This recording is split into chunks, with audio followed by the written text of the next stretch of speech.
മുഖ്യമന്ത്രി പിണറായി വിജയൻ ജനങ്ങളോട് മാപ്പ് പറഞ്ഞ് രാജിവെക്കണമെന്ന് കെ സുധാകരൻ എം പി. തദ്ദേശ തെരഞ്ഞെടുപ്പിൽ കണ്ടത് ജനവിരുദ്ധ സർക്കാരിനെതിരായ വിധിയെഴുത്താണെന്നും കെ സുധാകരൻ കണ്ണൂർ DCC ഓഫീസിൽ വാർത്താസമ്മേളനത്തിൽ പറഞ്ഞു. പിണറായി സർക്കാരിൻ്റെ കാലം എണ്ണപ്പെട്ടു. സർക്കാരിൽ ജനങ്ങളുടെ വിശ്വാസം നഷ്ടപ്പെട്ടിരിക്കുകയാണെന്നും സുധാകരൻ പറഞ്ഞു. തെരഞ്ഞെടുപ്പ് കാലത്ത് ഒരുപാട് ആളുകളെ CPM പ്രവർത്തകർ ആക്രമിച്ചു. ഈ അക്രമങ്ങളൊക്കെ നേരിട്ട് ഞങ്ങൾ തെരഞ്ഞെടുപ്പിൽ വിജയിച്ചു. ജനമനസ്സിൽ UDFിനോടുള്ള വിശ്വാസം വർദ്ധിച്ചു. കണ്ണൂർ കോർപ്പറേഷൻ നിലനിർത്തി. ഒരു ഡിവിഷനും പിടിച്ചെടുത്തു. എല്ലായിടത്തും അനുകൂലമായ റിപ്പോർട്ടാണ് ലഭിച്ചത്. കണ്ണൂരിൽ ഇടതുപക്ഷത്തിന്റെ കുറ്റിനാശം വന്നിരിക്കുകയാണ്. തിരിച്ചുവരാൻ അവർക്കിനി സാധിക്കില്ല. ജനങ്ങളുടെ മനസ്സിനകത്ത് വിശ്വാസം നഷ്ടപ്പെട്ടു. മാന്യതയുണ്ടെങ്കിൽ പിണറായി വിജയൻ ഉടൻ ജനങ്ങളോട് മാപ്പ് പറഞ്ഞ് രാജിവെക്കണമെന്നും കെ സുധാകരൻ ആവശ്യപ്പെട്ടു.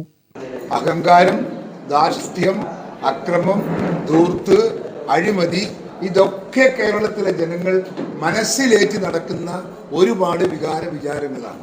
ആ വികാരങ്ങളുടെ പ്രതിഫലനമാണ് ഈ തെരഞ്ഞെടുപ്പിൻ്റെ റിസൾട്ട് എന്നാണ് ഞങ്ങൾക്ക് ആമുഖമായി പറയാനുള്ളത്. സർക്കാരിനെ വിലയിരുത്തലാണ് സർക്കാരിന് തുടരാൻ യോഗ്യതയില്ല എന്ന ജനപ്രഖ്യാപനമാണ്, ഭൂരിപക്ഷ ജനങ്ങളുടെ പ്രഖ്യാപനമാണ്. ഈ സർക്കാരിനെ തുടരാൻ അവകാശമില്ല. 9 വർഷമായി പിണറായി വിജയൻ ഈ സംസ്ഥാനം ഭരിക്കുന്നു.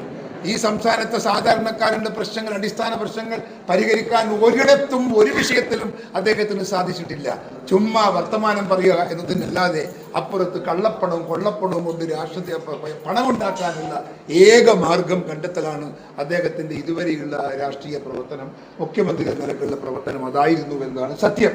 BJPയുമായി ചേർന്ന് കോൺഗ്രസിന് ഇല്ലാതാക്കാമെന്ന് കരുതിയ CPMന് എതിരെയുള്ള ഒരു കനത്ത പ്രഹരമാണ് ഈ പ്രകടനം. നമ്മളൊന്നും ചെയ്തിട്ടില്ല. മുഖ്യമന്ത്രി പിണറായി വിജയന്റെ കൊള്ളയ്ക്കുള്ള ജനത്തിന്റെ മറുപടിയാണ് UDFിന്റെ മുന്നേറ്റം. ജനങ്ങൾ UDFിൽ വിശ്വാസം അർപ്പിച്ചു എന്നതിന്റെ തെളിവാണിതെന്നും കെ സുധാകരൻ പറഞ്ഞു. വിജയം നിയമസഭാ തെരഞ്ഞെടുപ്പിന് UDFിന് ഊർജം നൽകുമെന്നും കെ സുധാകരൻ കൂട്ടിച്ചേർത്തു. ഗ്രാമിക ന്യൂസ്, കണ്ണൂർ.